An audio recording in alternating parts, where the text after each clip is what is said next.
Welcome, everybody. My name is Charlene Margot, and I'm founder of the Parent Education Series, now in its 15th year, and co-founder of the nonprofit, The Parent Venture.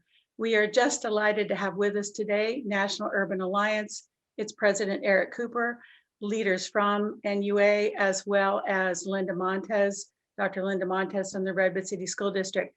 I'm going to be telling you a little bit more about them, but first of all, I want to talk to you about how the program today is going to go. First of all, if you need Spanish interpretation, we have with us Cynthia Hinestrosa. So if you need Spanish, click on the globe icon at the bottom of your screen and then Spanish, and you will hear Cynthia's voice. Again, we hope that there are some people who will be using that service today. Thank you, Cynthia.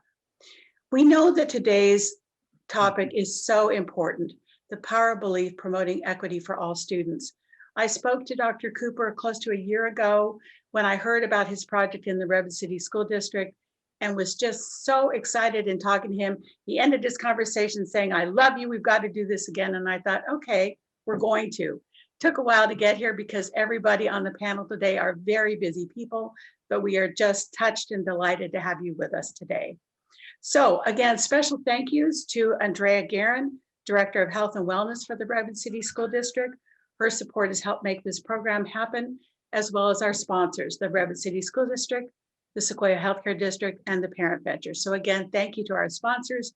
We are so happy and proud to be here.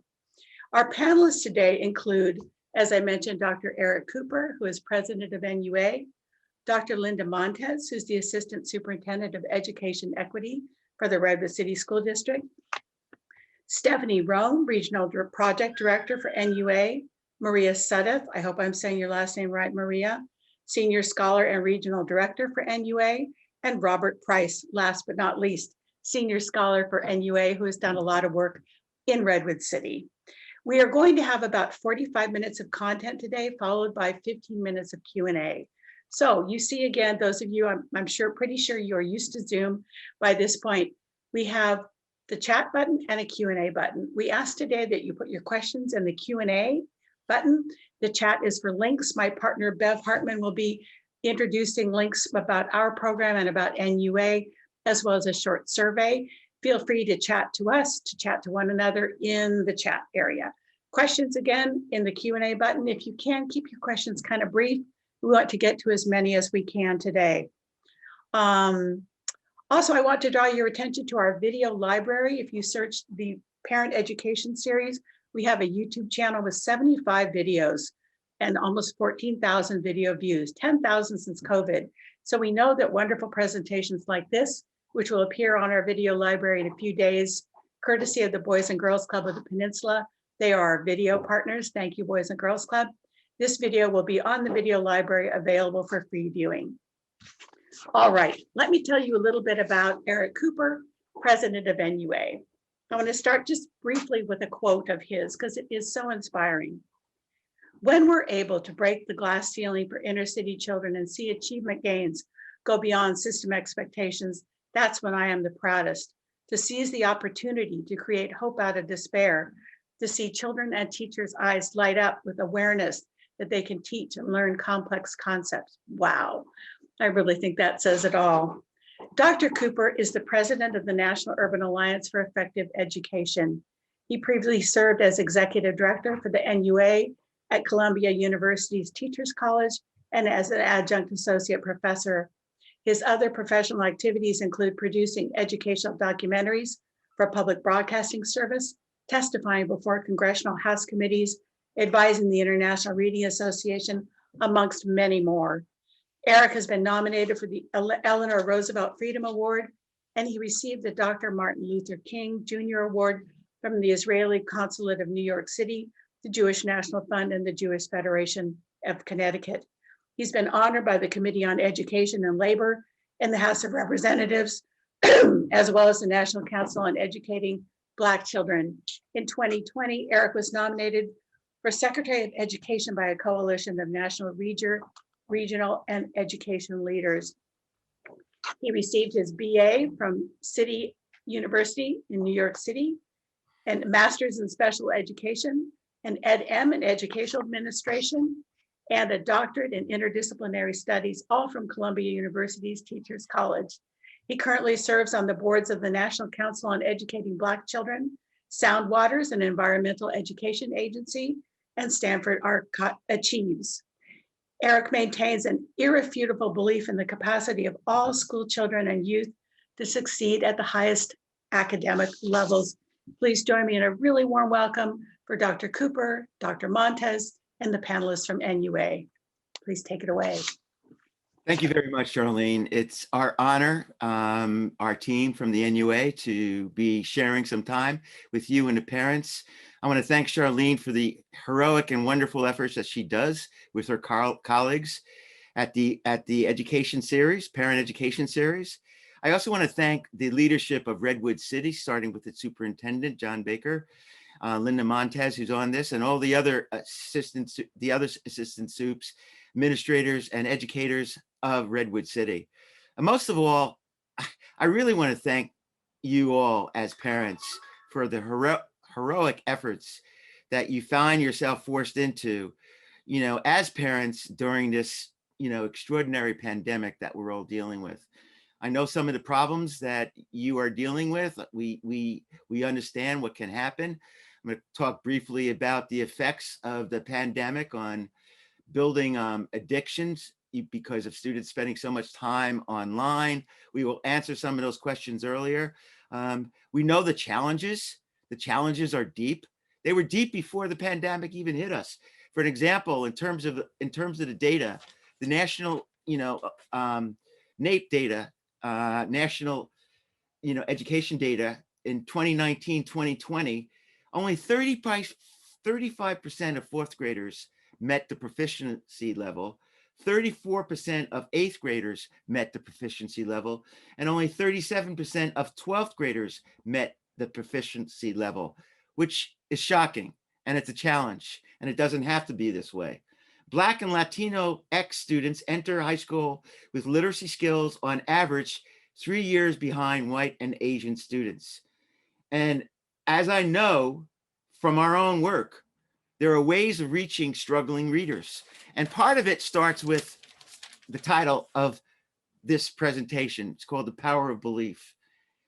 The power of belief is so incredibly important for the minds of the learner and for the adults that are trying to serve them, whether teachers or parents. I want to start with a great quote from the wonderful novelist Susan Sontag, where she says, quote, "Lives are often limited by the pessimism of the intellect, but we are sustained and lifted by the optimism of the will." And there it is. I mean, that is what we're talking about. If we believe in the capacity of all children to succeed, they will succeed.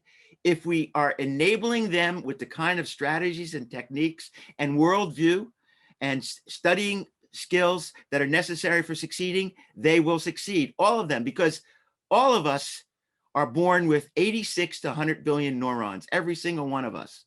Every single one of us has the capacity to become gifted. So it's that power of belief that I think is so critical. And I love to use religious text, the Quran, the Bible, the Torah, whatever you're using. And I found this one phrase that I want to share with you who are participating in this session today. And I start with a story taken from Mark 9 from the Bible. As I said, I could find similar narratives in the Quran, the Torah, in Buddhist principles and Chinese proverbs, and with narratives orally generated by indigenous peoples. So the narrative I chose was one when Jesus was confronted by a commotion of sorts regarding an alien child who was acting deranged and possessed, and was speaking to those gathered about this particular child. And then Jesus says, quote, "You unbelieving generation," Jesus replied, "how long shall I stay with you? How long shall I put up with you? Bring the boy who was suffering from an ailment to me." So they brought the child. And when an evil spirit with the boy saw Jesus, it immediately threw the boy into a convulsion. He fell to the ground, rolled around, foaming at the mouth. Jesus asked the boy's father, "How long has he been like this?" "From childhood," the father answered. He has been often thrown into the fire by these evil spirits or water to kill him. But if you can do anything, please take pity on us and help us if you can. And then Jesus said, if you can, quote, everything is possible for one who believes. Everything is possible for one who believes. As I indicated earlier, we have 86 to 100 billion neurons in our head. That's sufficient for all of us to become gifted and talented. Cognition is embodied. We have neurons in our feet. We have 86 to 100 billion neurons in our brains. And we even have 100 million neurons in our guts. So when your gut says something to you, your instinct, that inner self says to you, I shouldn't do this, or I should do this. This is how I behave. Believe it, because your gut is telling you, is indicating where you need to go. The power of belief is central to beginning the movement for all children to succeed. And I mean all children. And I'll give you examples of stories that elucidates that illustrates where I'm going. Let me first start with one of my mentors. His name is, and he's the late great Reuven Feuerstein of Israel. It is a story he told me at Columbia University in the halls about this child who was suffering from Down syndrome. He worked with this child who had an IQ, reported IQ of 72. After 3 years of working with that child began to succeed. People didn't believe that she would be successful, but she was. After working with a child and after going through the K-12 academic pipeline, the child is now a clinical psychologist with a PhD. Now, I've shared that story with congressmen, in the House of Representatives. And one congressman said to me, you mean a child with an IQ of 72 has a PhD and is a clinical psychologist? And I said, yes. Now, that's not going to hold true for all, but if it holds true for one, that we have to begin to rethink what limitations we put on children, we impose on children by the stereotypes that we pick up, and then turn them into threats against that child's ability to succeed. If a child with a reported IQ of 72 can become a clinical psychologist, then why can't we all succeed?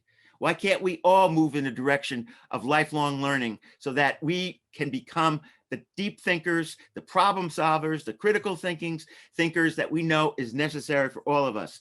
My story, I'm gonna be really brief because I only have 10 minutes. And I'm already losing touch with the time already, but I only have 10 minutes. So I'm gonna try to be really brief. I grew up in a town called Peekskill, New York.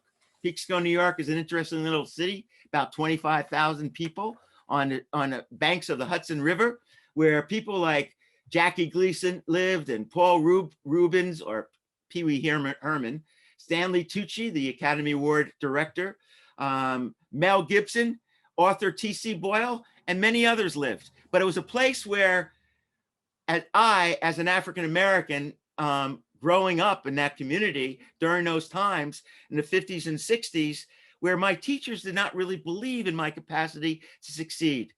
Thankfully, I had two parents that believed in me. And thankfully, there were some teachers that believed in me, who believed in me and guided me, supported me in a manner that really did enable me to begin to succeed. But I lived up to that low expectation throughout my high school experience.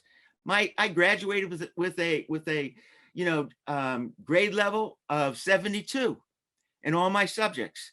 I got a 333 on the SAT. 333.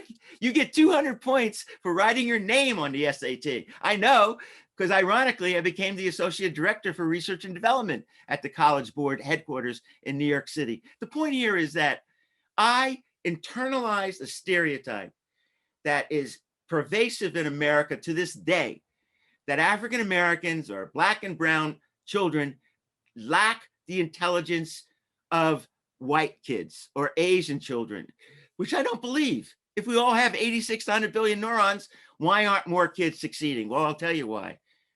It's the internalization of a stereotype that then becomes a threat and denies that child the thinking, the belief that he or she is capable of succeeding.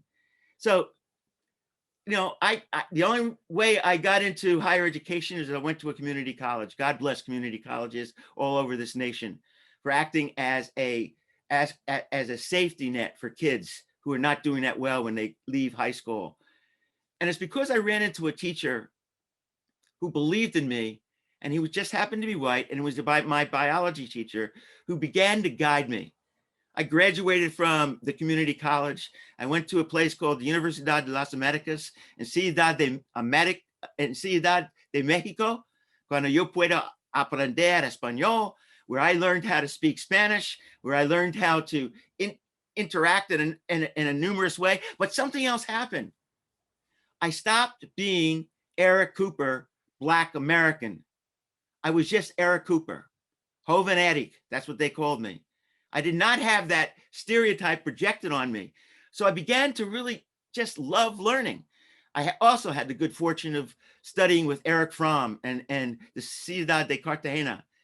My point is, once I found myself and I realized that I had the capacity, and I left the University of Americas in Mexico City and went to City University of New York, where it took me a while, but I got it. I loved working with rats in experimental psychology. I was able to learn, about how behavior affects learning. And I began to really believe, because the teachers there, not like my guidance counselors in high school who tried to convince me not to go to college, but I listened to the teachers at Columbia. I did not get into Columbia as a matriculated student. I got into Columbia University as a non-matriculating student. You know why? Because I got I was told this, the worst score on the Miller Analogies test ever gotten in the history of Columbia University. I walked into the Saturday morning assessment, test scared me. I didn't believe in my capacity, and I bombed. Ironically, I now could do well on those tests because I now learned that how to really begin to avoid some of the pitfalls that are written into the text item themselves. And there's a whole another story I can tell about that. But I graduated from Columbia. I got my master's, I got 2, and I got my doctorate. I proved my guidance counselor wrong. Sadly, too many children in America don't get an opportunity to prove their guidance counselor wrong. And I'm not pointing at the guidance counselor and saying she's a bad person. I love guidance counselors. She just did not have the belief in me that I could succeed. So it is in that context of that story that I move on. Now, this is also important, and it's about belief. And I'm going to start speeding up because I can get carried away in my narratives. Here's the thing. Belief is really critical. Belief animates something called hope. When the brain becomes hopeful, it produces things called enkephalins and serotonin and endorphins, which have analgesic qualities that can break down the cancer cell, as an example, to help that organism become healthy. But if you don't have that positive belief, you're not going to become hopeful. Hope, as defined by Jerome Groopman, is that elevated feeling that you get when through your mind's eye, you see a path to a better future. And we now know that there's an authentic biology to hope. How do we help students become more hopeful? And that is the purpose of our work. We want to model and demonstrate for children that with their teachers, that indeed they're capable of brilliance, every single one of them. And we know how important social, emotional, cultural interventions are. And we want to set up the classroom in a way that engages them and empowers them. Now listen to this, and this is really critical. Scientists have said, and this is why it's so important to internalize this belief. Scientists have said that the odds of us being born, all humans on this world, given all the elements that exist within the universe, the odds against us being born are 400 trillion to 1. 400 trillion to 1. I'm not going to take those odds in a racing track. I'm telling you right now. Or I'm not going to take those odds of one football player, one football team versus another football team in the Super Bowl is playing. That means that, the way I read it, is that every human being is a miracle, We have in our lifetimes 100 trillion connections that are being made within the brain itself. 100 trillion. We take in about 11 million data sets every single minute. Every single minute. That means every single person alive is taking 11 million data sets into the brain every single minute. So the point there is that that information is there. It exists. And the truth of the matter is, in terms of learning, there is nothing more important than prior knowledge to successful achievement. If a child does not have prior knowledge about a certain topic, he or she's not going to get it. So what does a teacher need to do? You need to unlock that prior knowledge in a manner that enables him to bridge the gap, or her, between what they know and what they do not know. Did you hear what I said? It's unlocking. It's there. It's in our brains. We're taking it in, but we have to organize it. And that's what we do within the National Urban Alliance. Help classrooms, teachers, parents organize learning in a manner that activates that background knowledge for the student, that activates it through collaboration, that activates it through communication, that activates it through critical thinking, that activates it to a point where it gets that child to move toward the goal of becoming creative. So if the brain emits chemicals, biochemicals, that enable that individual to become healthy when they become hopeful, then you think about the fact that, all right, what is that neurotransmitter in terms of hopefulness? It's something called oxytocins, and it's produced by the pituitary gland in conjunction with the adrenal glands. And when a child is hopeful, those oxytocins are emitted. When you hug your child, and please hug your child at least 8 times a day so that those oxytocins are emitted 8 times a day. 4 hugs a day is basically survival. 8 times a day enables growth to begin to happen. I hug every single child when we can, in a safe manner, in a school, prior to the pandemic. I will hug children in different ways. Self-hugs sometimes are important. We need to find ways to activate those neurotransmitters that offset what the body does. And this is really interesting. The body in the same region, in the adrenal glands, when the body is stressed, it releases something called cortisols. Cortisols a little bit are good, but too much is like a flood, and it has a damaging effect on memory. So the child is not learning at the same speed. To offset the release of cortisol that happens in stressful experiences, and let me tell you, living in a pandemic is stressful. It's stressful for the child. He or she is having an interaction in their bodies of the biochemicals that can either help that child or hurt that child. My point being, and I'm going to wrap this up right now because I know I'm probably going beyond 10 minutes. I'll be back. My point being, if we enable the learner to believe in his or her capacity, if we enable those opportunities that support hope, that child becomes a determined learner.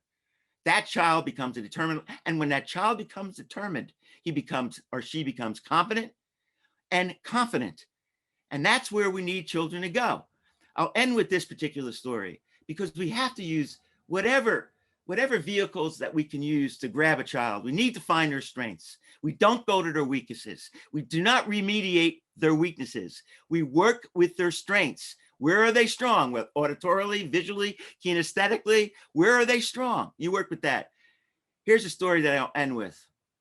It's in a great little book. You should read it. It's by the late, great Sir Kenneth Robinson.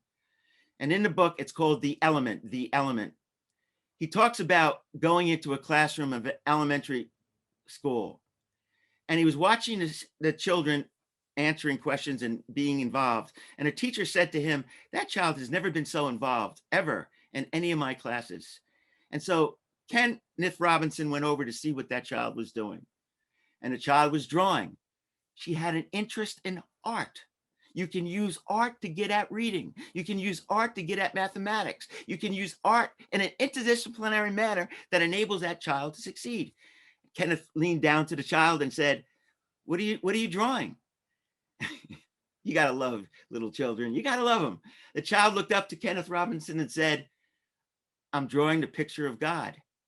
And Kenneth Robinson said, well, no one knows what God looks like. And the little girl said, in a minute, he will, they will. That's it. That's it. The creativity of the child. In a minute, they will. She's using a strength. She has a belief. She believes in herself. That is so critically important. We cannot, I'm getting chills talking to you guys. It's so critically important. And I could cry now because so many lives of children are wasted on a lack of belief. And with that, I'll turn it over to my colleague, Stefanie Rome, the great Stefanie Rome, to turn it over to others. Thank you very much. We'll be back at you. Excellent, Eric. Thank you so much for that. And thank you for always bringing genuine passion to the work that we all do.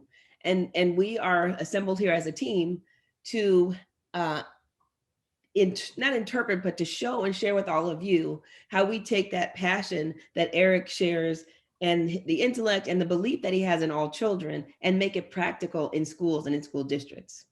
So I'm excited to be here with you to talk a little bit about the foundation of the work we do as an organization, and also to serve as kind of the thread throughout this presentation. And so with that, my contribution today is to talk about what's at the foundation of the organization. What is it that enables us to unlock the potential of the learners that Eric talked about, or to uncover the innate potential? So I'm going to share just 3 of our foundational beliefs with you. And then as we move throughout the presentation, you'll see how those foundational beliefs are enacted in real time in classrooms and in school districts across the country. So at the foundation of the work we do as an organization is this notion that you can instill confidence in a young person, in a teacher, in a learner, period. There's a way that you can use art and the science of instruction to instill confidence in a learner. And so that is the pedagogy of confidence. At the core is this notion that intelligence is modifiable, that students come to school with innate potential. And there are great opportunities for us to interact with children to help them release that potential, that you can literally change the structure of the human brain with powerful mediation.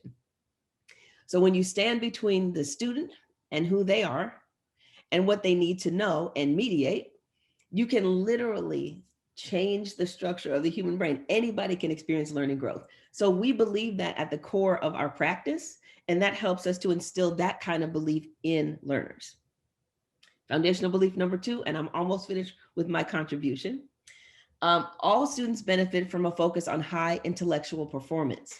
So when we enter a learning space, we go in with the belief that anyone can experience high intellectual performance with proper mediation. If we support them, if we believe in them, all students can access this high intellectual performance. And so when we approach learning that way, everyone in the learning space benefits because we're already reaching at the highest levels because we know students will meet us there if we make room for them to do so. So the last foundational belief, just for the sake of today, is this notion that learning is influenced by the interaction of culture, language, and cognition. So whenever we enter a learning space, we know that cognition is the goal. We want learning to occur. And the way that that happens is this beautiful interaction between honoring the language that students bring with them to school. We know all students are fluent in a language when they arrive, but empowering them with the language of access. What language do we need to empower them with so that they can navigate, self-direct, self-actualize? So it's honoring the language they bring and empowering them with the language that they need. And then culture. So culture is my frame of reference. It's everything that I am, everybody I know, my aunties, my mom and dad, my life experience, the places I've traveled and the places I haven't. All of that has to do with the way that I make meaning. So in order for me to get to that powerful, rich cognition that is highly intellectual, I need to engage the language and I need to engage my culture. So whenever we, again, as an organization, enter a space of learning or a partnership with anyone, we walk in with these foundational beliefs. And that is the difference between a student who can enact that hope that Eric talked about and the students who just never find it. It's a notion of what do we believe about these young people? So I will stop there, because what we're going to do now is hear from the great, as we like to say, the great Linda Montes, because she is great, and the powerful Maria Sudduth, because she is powerful, and their team and how they've taken these foundational beliefs and brought them to life in Redwood City School District. So here they come. Thank you, Stefanie. Thank you. I would like to say this is our team, of which Stefanie Rome and Robert Price are part of the team working in your school, Redwood City School District right now. So what our work is focused on is actually manifesting those foundational beliefs of NUA. Certainly that all children can achieve at a high intellectual performance, and most assuredly, the best pathway forward for that is through culture, language, and cognition. So 3 years ago, back in 2018, NUA was invited in to get to know exactly that, get to know the culture of Redwood City Schools, get to know the teachers, visit classrooms, meet with administrators, talk to district leadership to see if collaboration between NUA and Redwood City would benefit all. And we agreed that it would. So we launched our work then, and we brought on two other mentors that aren't with us today, Dr. Dale Allender and Dr. Lisa Amasi. They launched our work, and they launched it around culture, and they launched it around the firm NUA belief. We all have cultures that guide our frames of reference, that guide how we interpret the world and how we think the world interprets us. So that was the basis of our work. And that I'll now turn this over to Linda, and then I'll give some more examples of how it manifests itself in actual work after Linda shares more about how we decided on our goals and how we would further articulate our collaboration with Redwood City. Great, thank you, Maria. So I will say first and foremost, thank you to the Parent Education Series. It's wonderful to be here, and it's wonderful to hear the stories. Dr. Cooper, thank you so much, because that grounds our work here in our district as well. Because I will say that I too was a person whom, as a learner, didn't have that belief in myself until a 7th grade teacher, science teacher, helped me to see who I was and who saw past the color of my skin and saw that I had the potential. And so I believe in this work fully because of my own teaching experiences, because of my own learning experiences, and because of the experiences that we have in our district right now. So I'm fortunate to work with a leader, Dr. Baker, who is committed to this work as well. So our collaboration with NUA is as a direct desire to ensure that all of our students in our district reach their full potential.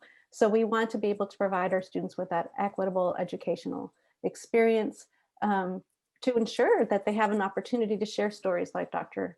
Cooper has.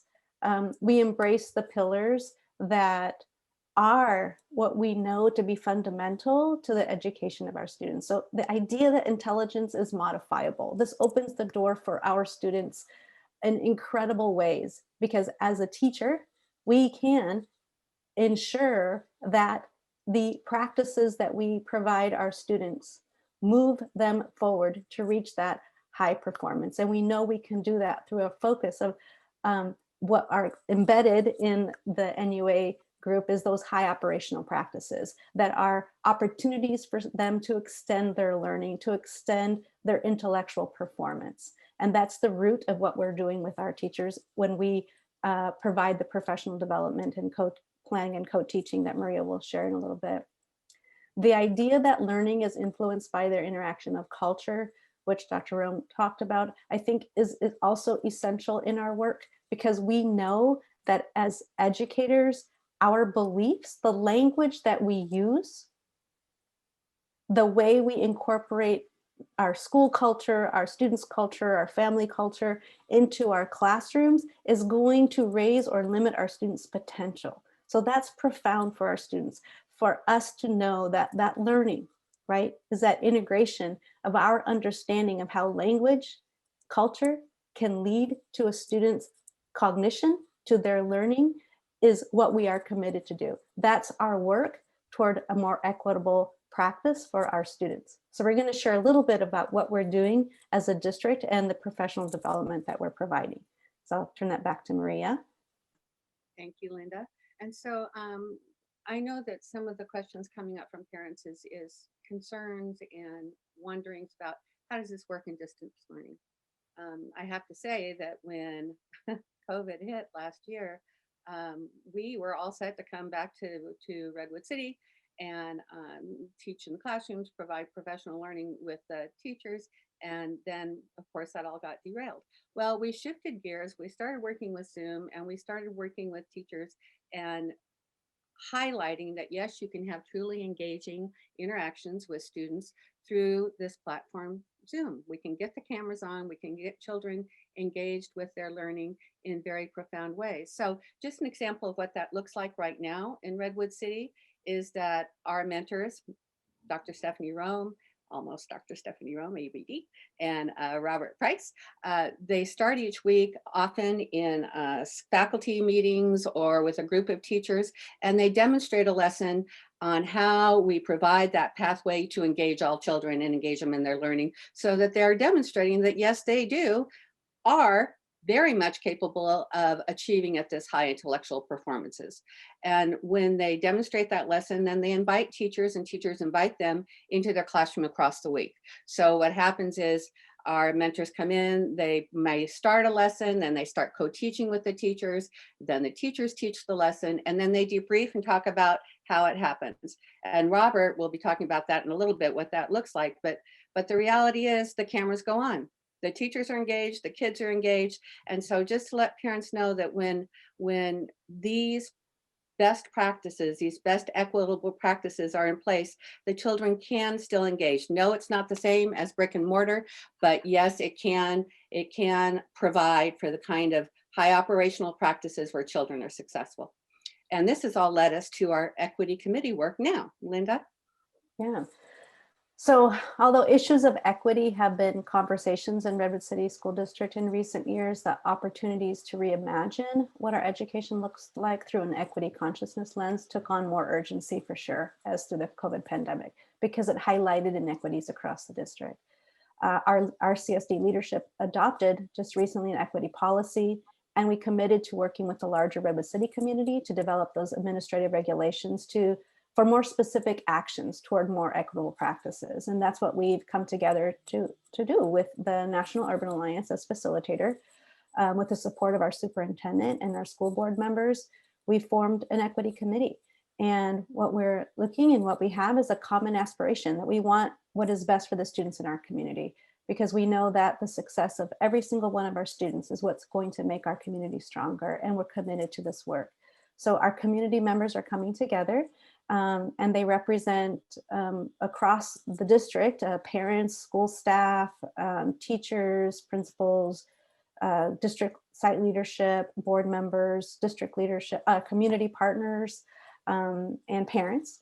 And so together, we're taking an honest look at our current systems. We want to know how we're going to interrupt these inequitable practices that we are looking for. We're looking for evidence of equitable practices. We're identifying pathways to those equitable practices.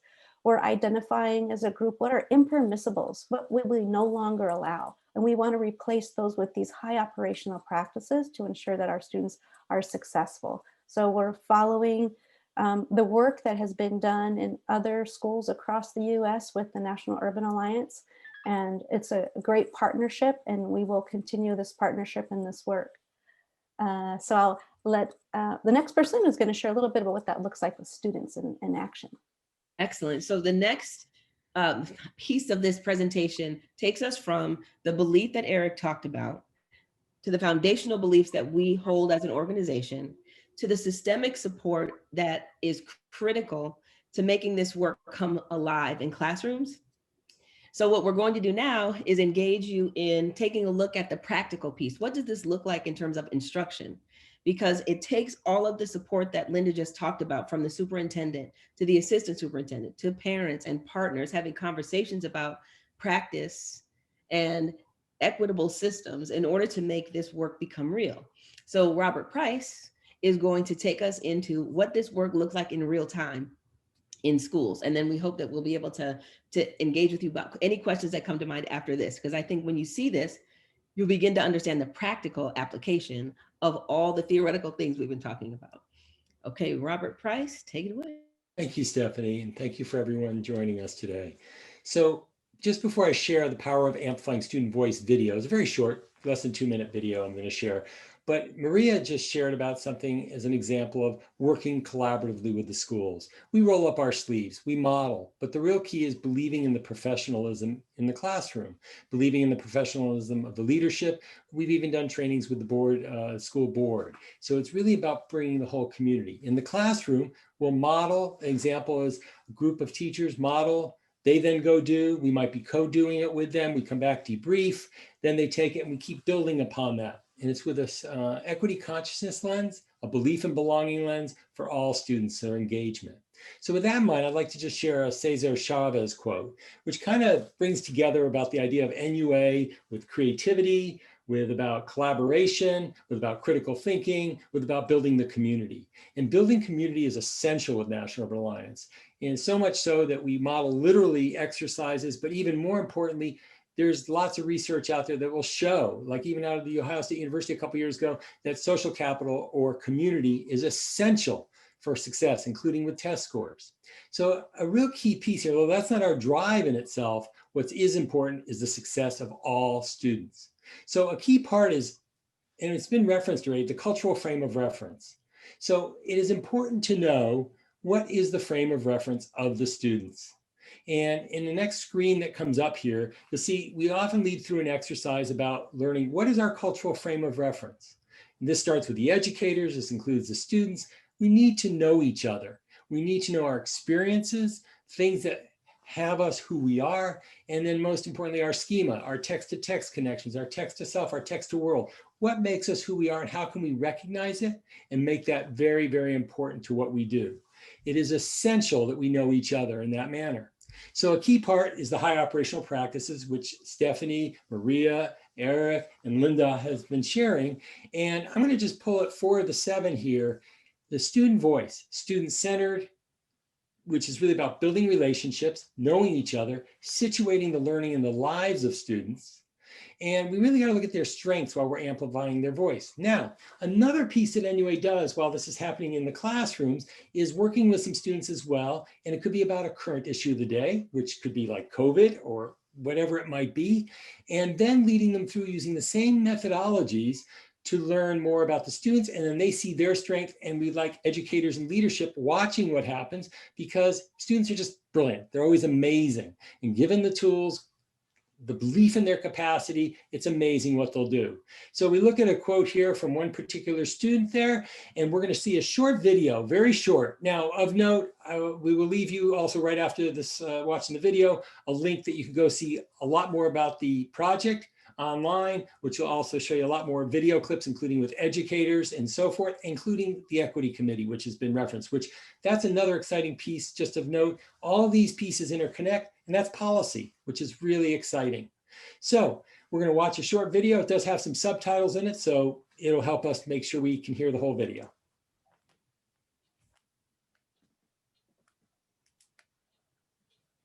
Can't hear the video, Stefanie.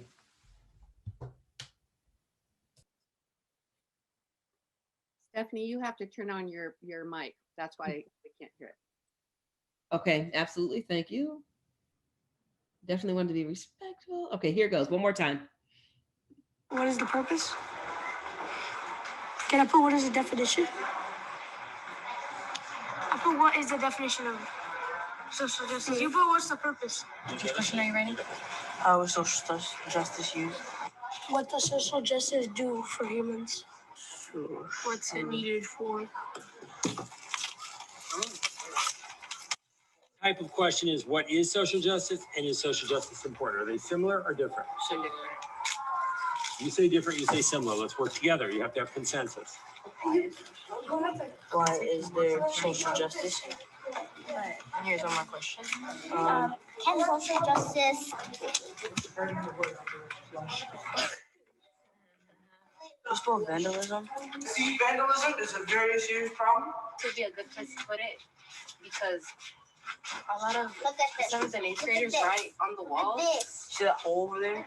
Yeah, That's also vandalism. yeah. So pretty much our grades were the ones that were vandalizing. Because it's simpler for the little kids to read it, so when they go to class, they remember that they have a message outside. You can influence the world in a small way, but it can make a big difference. I just think that it was a really good idea to do this because it benefits the students and the teachers. How this could help students, like in the future, how could this help students? That it was a good idea to do this to show what the school does and like how they focus better when they have positive energy around them. help the school focus because they have someone that actually believes in them. Wow. What is the purpose?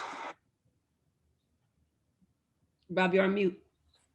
Mute on that. I apologize. What always amazes me when doing student voice work like this is students just really want a positive educational experience. They really want to learn, and they really are actually very positive, no matter it seems who the student on it, but they're willing to express if given the tools, which is what they were provided, their methods to do inductive thinking and really pushing their thinking, and then to leading, in this case, to installations about what mattered to them. And that is just so important to hear from students in that manner. So up in front of you right now is a link that just shows the website that with NUA Redwood City Collaborative. So this video and others are on there. Yvette Jackson and Pedagogy of Confidence. There's some clips of her on there and so forth. And also about this particular project and including the Equity Committee. Thank you for taking a moment to see the students of Redwood City. So at this point, we're going to bring the voice of Dr. Cooper back to wrap up the session, but not to end it, just to wrap up our presentation. And then we can begin to engage in a deeper conversation around the things you've heard, the things you're wondering, and the things you just may want to share with us. Dr. Cooper, take it away. Yeah, I think so. I was reading, Stefanie, I was reading one of the chats where someone said special education is really important. I'm a special educator. I was trained in special education. I know special education. Here's the thing, though. Gifted education is special education. Special education is gifted education. And the key thing is to remember is that all of the strategies, the interventions, the ideas of gifted education put into practice, because we've done that kind of thing all over the country, should be available for all children. All children will benefit from gifted education pedagogy. You know, I think what is really, you know, when I was working in special education as an evaluation team leader, as a residential treatment center, as a head teacher in Harlem, New York, what I found is the biggest difference in our school that separated education, gifted education and the gifted education classes from the special ed classes was one thing. And I, you know, if I were in front of you, I'd ask for a raise of hand. What is that one thing? The only thing that's different in terms of what benefits children in gifted ed is a belief in a child's ability to succeed at the highest level. It's belief. It gets down to that belief again. So really quickly, learning takes place through interdisciplinary experiences that include joyful, authentic work by the students, where they're learning how to collaborate with each other. Accelerated instruction and learning is created by a culture that promotes student inquiry, critical thinking, and creativity. As you saw in that brief example, that video of those students that work at the particular school. Number 3, we should be maximizing class time by placing a priority on specific content and learning outcomes, such as the 4 C's, 21st century skills. And what are they? We should be teaching toward collaboration, toward communication, toward critical thinking and creativity for all students. Those are the outcomes that we're looking. And it doesn't matter what curriculum, or if you're bringing in outside reading, you have got to weave it into those 4 outcomes that you're looking for. Otherwise, what happens with certain textbooks and certain texts is that it becomes atomistic, and reading that particular series, whatever series is adapted in a district, becomes the goal. And that's not the goal. The material is just a tool. The goal is to enable all children to learn the key about high operational and intellectual process. And that is what we're trying to state here. We have to create assessments and integrate that kind of assessment in a formative way that looks at the students, seeing their strengths, and builds it up for them so that they have this platform that provides opportunity for us to give them feedback. You know, when I failed in many of my courses, I used to think it was the worst thing in the world. We have got to embrace failing up. It's only through failure that we really begin to learn. If we're just about giving the right answers all the time, then we are basically reinforcing, you know, a fixed mindset, as Carol Dweck's talk about it. We want a growth mindset where someone takes a chance. And one of my best examples of a growth mindset is through a quote that I got from Pablo Casals. Remember that guy, you know, the great celloist? I mean, beautiful music. I love his music. He was asked by a reporter when he was in his 90s why he still practiced given how accomplished he is. And Casals answered him by saying, this is a quote, well, it is because I believe I'm making progress. At 90-something years old, I'm making progress. As long as we are alive, the neuroplasticity of the brain can enable us to succeed at higher levels than what we were doing at an earlier age, as long as we create the opportunities for neuroplasticity to take hold. And it starts with belief.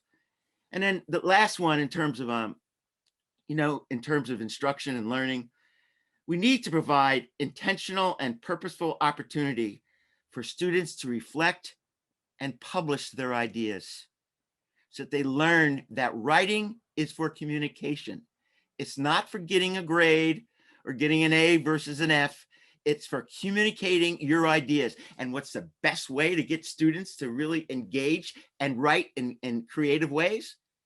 Through personal analogies, through the experiences. It was through my understanding of what I went through as a child that as an adult, I began to realize I inadvertently had been building scaffolds that enable me to succeed even when I failed, because I took the next step and then another step and another step. And I end with this.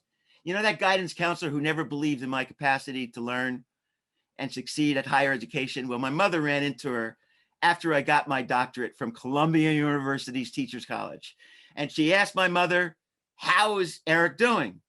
And the guidance counselor, my mother was 5'1". She stood up on her, tippy toes, and she said, my son was the first in our family to get a doctorate from a major university. Woo! Yes! Wow, I'm getting chills just telling you the story. We have got to believe in our kids. Don't ever stop believing as parents in the capacity for children to succeed. If they fail, find ways of lifting them up.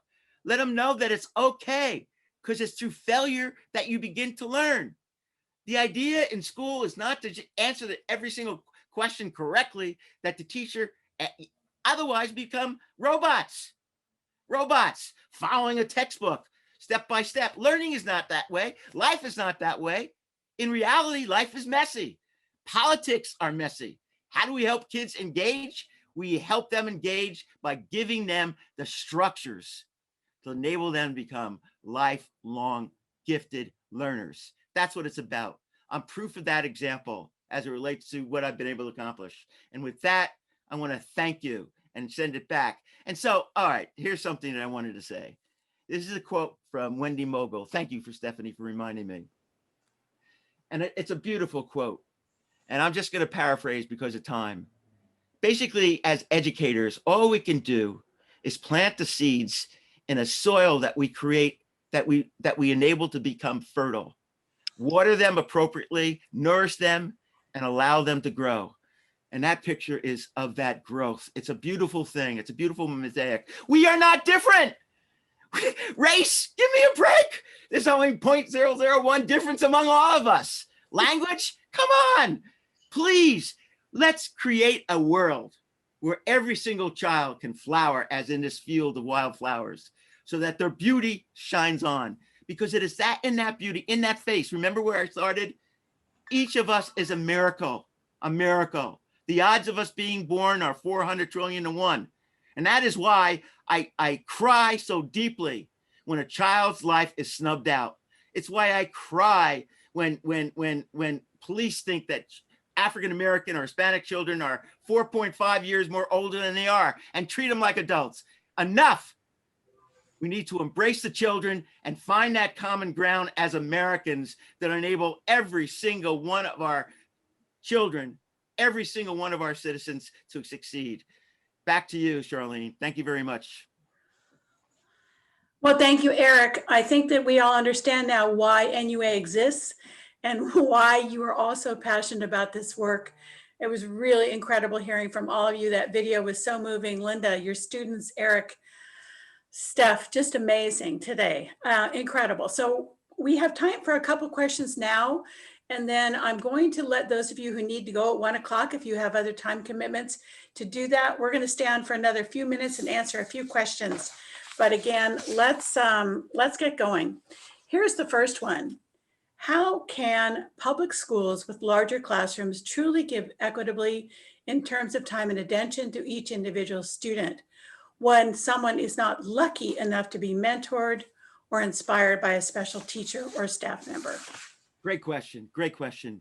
The answer is through collaborative learning experiences, through generative student engagement. Turn the teaching over to the children, guided by the teacher, so that teacher becomes, and here's a point, you know, if you're a musician, you understand improvisation, especially jazz or any musician.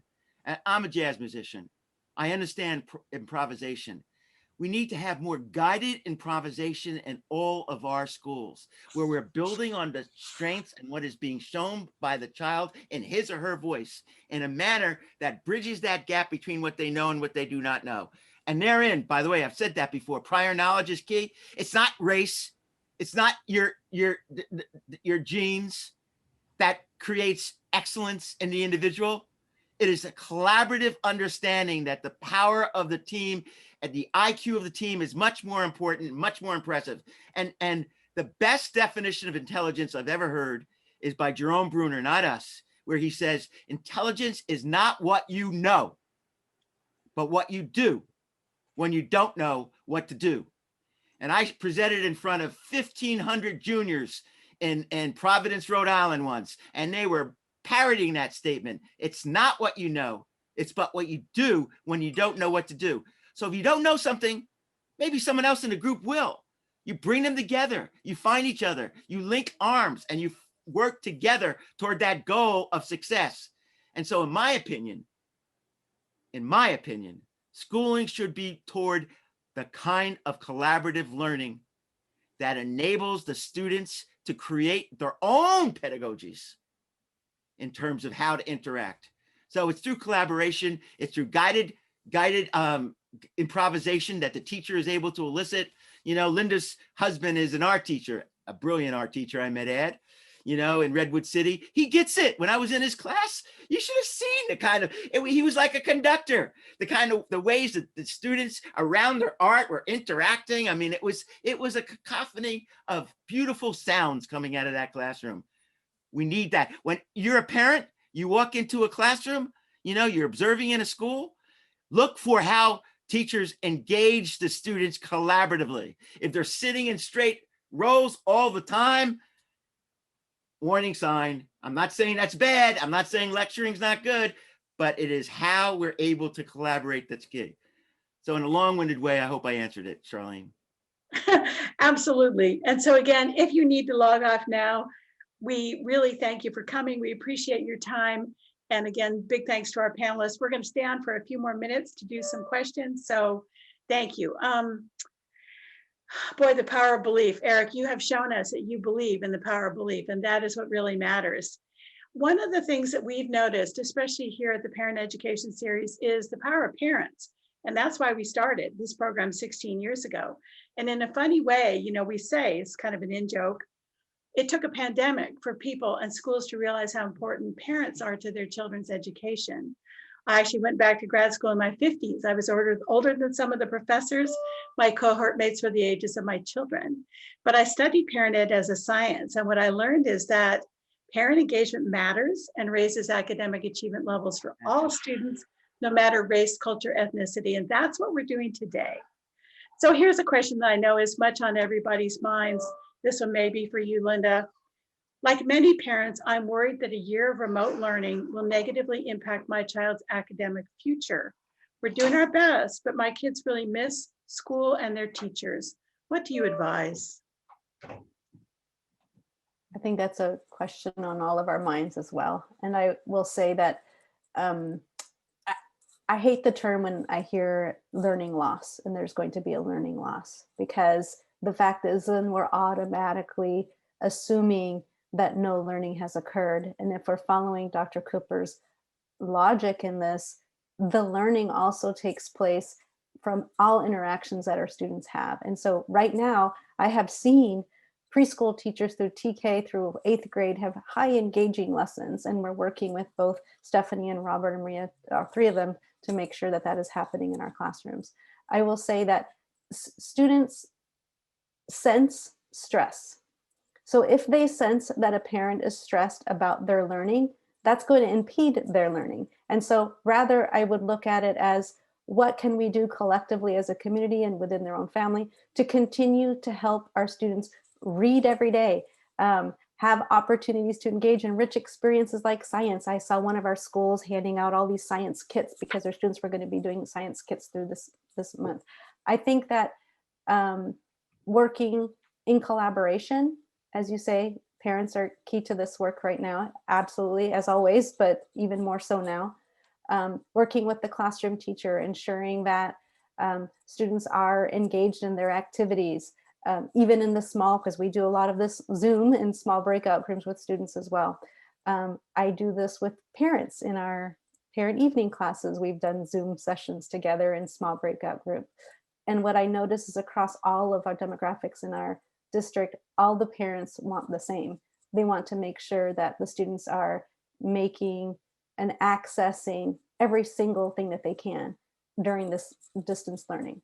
And yes, we would want nothing more than to be in school right now. Absolutely.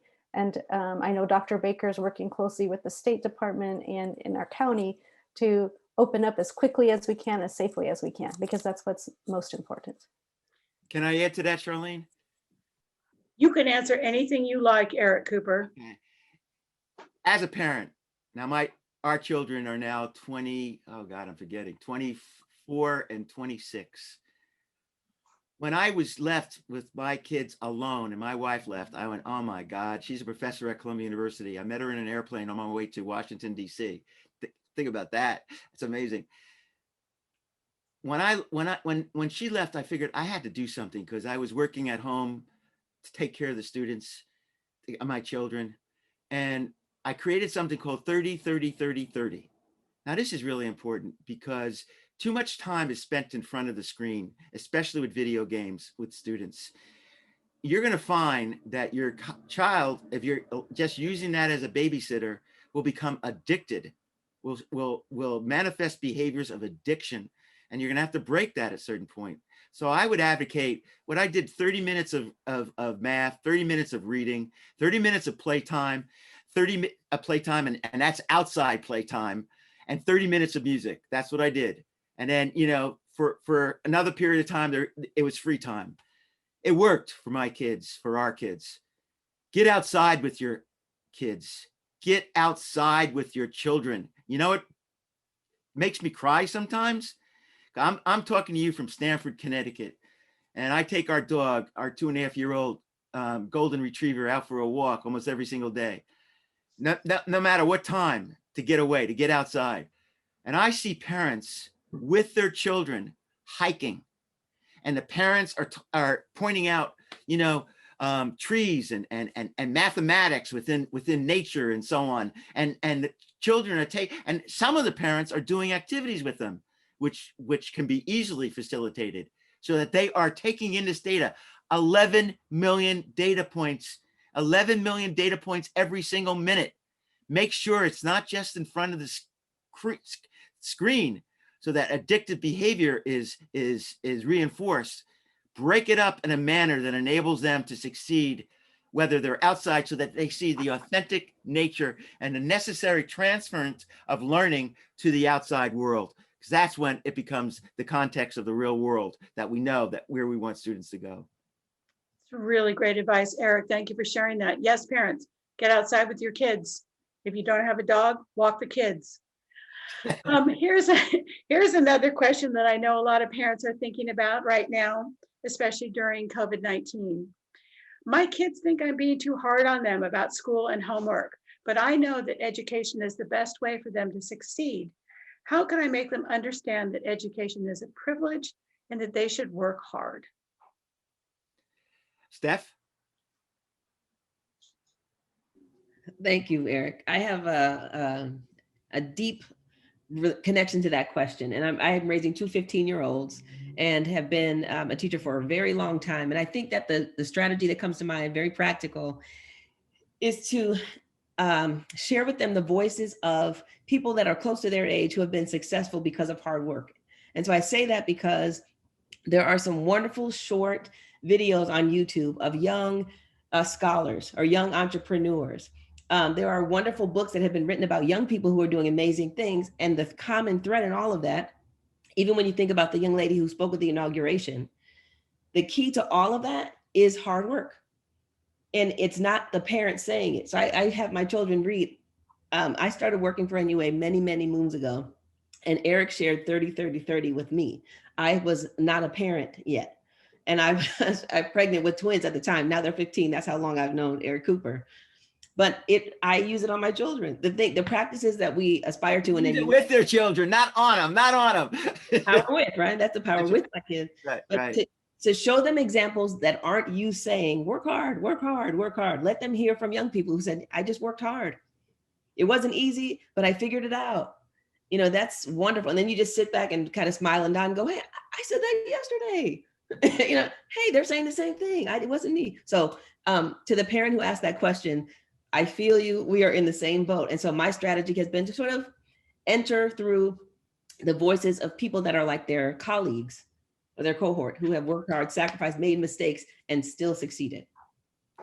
And as someone has just written, I think it's Walter, education of the heart is best provided outside. Bob, do you want to add to that?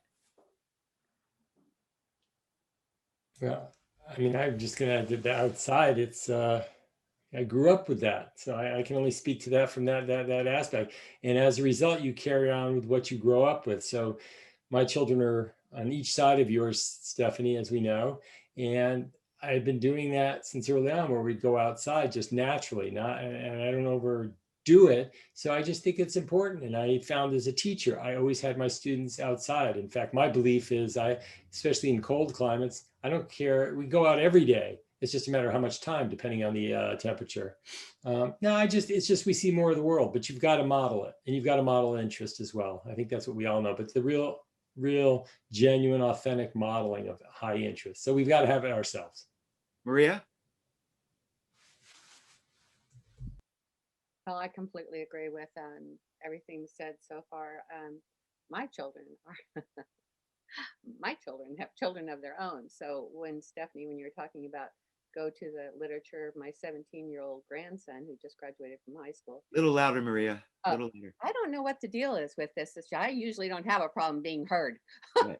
But my 17-year-old grandson is into being an entrepreneur. He has started his own business on eBay. He started it during COVID, where he would go up to these high-end neighborhoods and said, you have stuff you want to get rid of? You can't take it anywhere because of COVID? I want to resell it. Put it out there. I'll pick it up. I'll resell it. So he's been successful with that. So then any book around entrepreneurship, about self-made people, anything like that has really galvanized him in his own learning. So things like that, Stefanie, like you said, and, you know, we could have talked to him till the cows come home about all this stuff and it wouldn't have mattered. So that's my input on that. Can I also add, Charlene, if I may, I think it's really important to recognize and reinforce the culture that the child brings to learning. You know, I mean, I love it when I hear diverse languages being spoken. I love it. I love it. I mean, I am a huge bilingual education fan. I mean, give that child a chance to learn in his or her first language as you're guiding them into English. And let me tell you, the brain picks it up for children because their neuroplasticity is at such a higher level than ours is as adults. You know, I just think it's so critical to honor the culture, to bring that culture, not as a stereotype, but as a strength and as a common experience that can create a beautiful mosaic that is the different cultures that exist within America. Just as an example, the beauty of our country is the mosaic that is woven together by the fabrics of the culture that each family brings. I am so anti-walls. Tear down those walls, as Reagan said, you know, to Khrushchev in Berlin. Tear them down. And if walls have been built up in our country, tear down those suckers so that we have this exchange among cultures in a manner that enriches all of us. Also well said, Eric. I think that we're going to take 2 more questions, and the last one you'll know why in just a minute, but this one is COVID related. A parent asks, my child is very anxious about COVID-19. She worries that my husband or I or the grandparents might get sick. How can we reassure her that we're being careful to follow the safety guidelines and that things will be okay, knowing that it may be a long time before things look like normal? Linda. I actually, hopefully Andrea is still on, because Andrea is the director of our wellness and health wellness department. And so I just wanted to ask Andrea to answer that one, actually. Yeah, hi, thank you, I'm here. Thank you for that. Yes, that's absolutely a normal feeling to have. I think many of us share that feeling. And what I can assure you is that our school district has been following the pandemic recovery framework from the County Office of Education. We practice it, we follow it, and we've had cases. Each week we do have cases in Redwood City, and we've had no transmission in our school district. And so if people are wearing their masks and practicing social distancing, it works. And we are all very, very committed to keeping everybody safe. And that's really all I would say about that.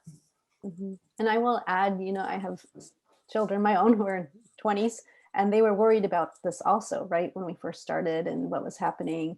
And I will say we had to, and even as adults, they're in their 20s, we had to, as parents, repeatedly say, we are being very safe. As a family, we're being safe. We're going to continue to be safe. This is what we can do to be safe. And I think that that's important for the students to hear at whatever age it is, because they're just worried about us as a family, as their parents. Absolutely. Thank you, Andrea. And thank you, Linda. Good advice. Modeling is important. All right, this is a question that I like to ask at the end. I borrow it from Becky Beacom, who is recently retired from Palo Alto Medical Foundation. And I know this question is going to resonate with all of you on this panel. What gives you hope for the future? What gives me hope are exchanges such as what we're dealing with today, that there are leaders. What gives me hope is that parents are becoming even more so advocates for their children. Not demanding, but pleading with the school district, the school, to find ways of creating more student and learner-centered education, pleading with them to provide the resources that enable the wonderful teachers and administrators to do their jobs well, pleading with them. What gives me hope is that the fact that more and more we are becoming advocates, not only for our children, but for other people's children as well. As a teacher, I treated every single one of my students as if they were my child, what I would want for them, what I would want for them as a parent of them, even though I was not a parent, I was their teacher, and they knew it. And this is the most important thing that resonates with me. Learning and teaching should be about love, expanding on love. Education should be about love. It should be about embracing the individual, seeing that beauty within that individual, helping that individual express it in a manner that multiplies it, so that more and more people understand that education, the goal of education, should be about, especially as a teacher with students, should be about falling in love with every single one of your students, so that you are there as a mighty warrior to make sure that they succeed, because they do not need to fail if they have warriors such as you educators and you parents that are there to pick them up when they need the help and to make those, enable those bridges to happen so that they can navigate this crazy world that we live in, but this beautiful world that we live in. It's so phenomenal. So I am lifted up. I am hopeful. And the more that we become aware of neuroscience and how the brain works, and that's our work, by the way, we work with students understand how their brain works so that they realize that, and this is where I'll end, Charlene, I almost threw my shoe at the television when the former President Donald Trump in 2015 was on Good Morning Joe. And he said the following, this is a direct quote, I've internalized it. He said, you know, Joe, some people are born smart and some people are just born dumb. That's just the way it is. Now, what that was an individual with such insecurity that he's not even aware that he's projecting his insecurity on others to make him feel better. So use that data when that happens to lift your kids up, to lift your students up, to show them that that is not true. You become smart through hard work, through guided intervention by the teachers and by the parents, and through a little bit of luck, because luck plays into that equation. Not mine, but some of the best books that I've read in neuroscience talk about that. But it's effort, determination, and learning how to fall in love with learning itself. So true, Eric. It's why the kids love Carol Dweck's work, that your brain is a muscle, and the more you work it, the stronger it can get. Absolutely. Linda, do you have any final words for us about hope? Yeah, I hear it. And we also work with students at Robert's Moon leading that work. And I love hearing from the students, their thinking. And I see it in the young people who are leaders in our world today. And so that gives me hope, because I know that we can make a difference. We see it in our students in Redwood City today, hearing the words. And I'll share a little experience. We were working with a group of students, and one of the students emailed us directly because he had more words to share, and they were the most beautiful things.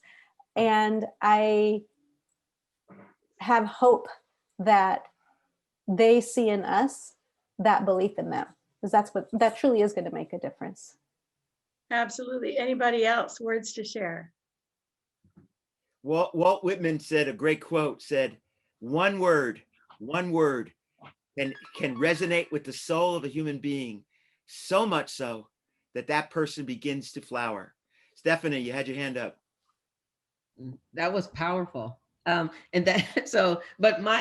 thing that gives me hope for the future is absolutely the power of the collective. And I borrow that from Nelson Mandela, that the work that we have to do is so complex and it changes every day, and we have to pivot and we have to push and be those warriors that Eric talked about, but we can't do it alone.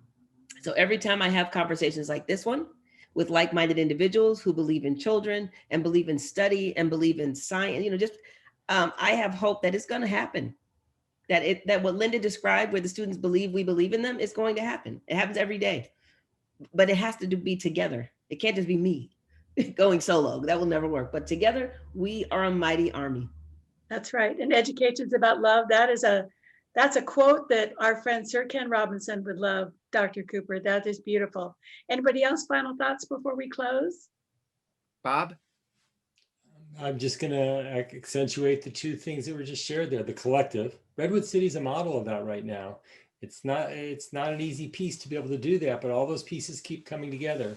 And I'm actually going to tap on something I did today, 2.5-hour sessions, 2 different ones with fairly large groups of students at one school, but one was 60, one was 120. High school students and in a city, and Newark actually. And I led them through a student voice piece where they were pulling together about their voice to something they could lead to. And I'm very organic, but very structured in where we're going. And you saw more and more get involved through the whole session. And the leaders were the school were a part of it. Multiple teachers were a part of it. And they were being moved by their own students. And as they saw that they were being empowered, and it's a really wonderful school environment there, but they saw more empowerment when it was becoming, they had to own it. And the students could see that. And they just want a good education. And when they were given something about how they feel about things in the school, they're very complimentary, but they're very clear what's working. They know, and they're very clear what their needs out there. So it was really good for them to see that both sides. My hope, it's always with students. And, you know, and then I see professional educators like I started with there. When you see groups of educators that are just doing such incredible work, you're moved. So. Oh, such wonderful words from all of you. We are honored to have hosted this panel today. Thank you, everybody. Dr. Cooper, Dr. Montes, Maria, and Bob, and Andrea, and Steph. Thank you for all your contributions. We're going to wrap up and say goodbye to all of you attendees today. Thank you for joining us. It's been a pleasure.